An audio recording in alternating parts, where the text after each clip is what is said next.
Welcome to day 149 on the trail. We have four readings for today: 2nd and 3rd John, Deuteronomy 28 verses 1 through 46, Psalm 139, and 1st Maccabees 13 verses 25 through 42.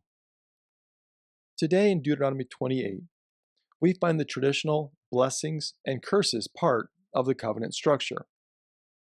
Most of the covenants found in the ancient Near East include a listing of blessings and curses, which describe the consequences of obedience and disobedience to the stipulations outlined in the covenant itself. These consequences were often based on experiences in the world that were beyond the control of those receiving the covenant, such as the productivity of crops, having children, health, national security, and economic prosperity.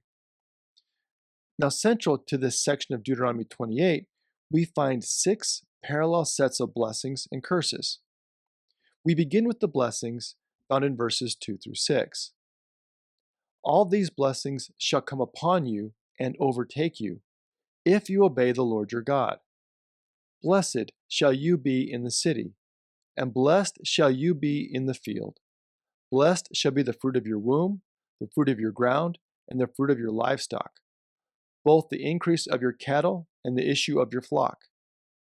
Blessed shall be your basket and your kneading bowl. Blessed shall you be when you come in, and blessed shall you be when you go out. The 6 parallel curses are then found in verses 15 through 19. But if you will not obey the Lord your God by diligently observing all his commandments and decrees, which I am commanding you today, then all these curses shall come upon you and overtake you. Cursed shall you be in the city, and cursed shall you be in the field. Cursed shall be your basket and your kneading bowl. Cursed shall be the fruit of your womb, the fruit of your ground, the increase of your cattle, and the issue of your flock. Cursed shall you be when you come in, and cursed shall you be when you go out. Of special note here in these lists is that the listing of blessings precede the listing of the curses. In other ancient Near East treaties and covenants, the typical ordering is for the curses to be presented first before the blessings. In this sense, it appears that the Torah chooses to focus on the blessings over the curses, the carrot over the stick. However, we should also note that life is not always this simple. Throughout history, and within the Bible itself, including the book of Job, we find many instances where the righteous will suffer at the hands of the wicked. For example, when we explored the Gospel of John, we were introduced to a man who was born blind from birth. Jesus' disciples saw this man and asked Jesus, "Rabbi, who sinned, this man or his parents, that he was born blind?" Then in John 9 verse 3, Jesus answered, "Neither this man nor his parents sinned. He was born blind so that God's works might be revealed in him."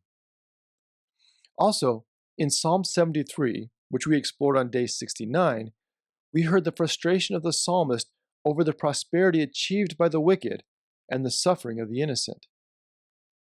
However, as the psalmist realized in the middle of Psalm 73, God's justice will ultimately prevail. As we look closely at the writings of the Hebrew Bible as a whole, the listing of blessings and curses found here in Deuteronomy should not be taken so simplistically. As Jesus said in John 16 verse 33, "I have said this to you so that in me you may have peace. In the world you will face persecution." But then Jesus quickly adds, "But take courage, I have conquered the world." In this world, we will face persecution, all of us. But Jesus has already conquered the world. The trials and difficulties are temporary. God's victory is assured. So take courage. The storms of this world will pass, and the sun will rise. Jesus has overcome the world. We also see this assurance in the opening of the covenant found in Matthew 5. There Jesus says, "Blessed are the poor in spirit, for theirs is the kingdom of heaven. Blessed are those who mourn, for they will be comforted. Blessed are the meek, for they will inherit the earth. Blessed are those who hunger and thirst for righteousness, for they will be filled. Blessed are the merciful, for they will receive mercy. Blessed are the pure in heart, for they will see God. Blessed are the peacemakers, for they will be called children of God. Blessed are those who are persecuted for righteousness' sake, for theirs is the kingdom of heaven." These statements from Jesus almost seem to parallel the blessings found in Deuteronomy 28. However, here in Matthew 5, Jesus defines what it means to be blessed. Jesus speaks to our identity and our faithfulness to follow his example and his way. Turning now to 2nd and 3rd John. As we saw in 1st John, we find warnings against false teaching in both of these short letters. Reading from 2nd John verses 7 through 9. Many deceivers have gone out into the world, those who do not confess that Jesus Christ has come in the flesh. Any such person is the deceiver and the Antichrist. Be on your guard, so that you do not lose what we have worked for, but may receive a full reward. Everyone who does not abide in the teachings of Christ, but goes beyond it, does not have God. Whoever abides in the teaching has both the Father and the Son. And again, we find a similar warning in 3 John verse 11.